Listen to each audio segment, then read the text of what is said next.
Hello,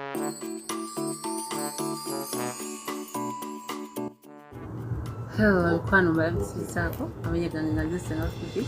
Long time mikwano, mbadde natambulamuko nga siriiwo, ensonga lwaki mbadde sikola waaka. Neyanzizza mwenna abasigadde mu nsapootinga, abasigadde mulaba vidiyo zange neyanzeeke muli mutya mikwano, mbatumiddeko era mbaagala nnyo. Amanya gange nga nze Senga Phiphi, mwanneerabira kyalo mwagyerabira kale bannaye munyinza. Mwebale kusapootinga Facebook page yange, neyanziza era nsaba mwongere okufollowinga Facebook page yange, mwongere okulikinga ate n'okusharinga out with other people. Tugenda kukomawo anytime ne content wano ku channel yaffe. Very soon I'm coming back to post my work. Thank you so much. Take care of yourself.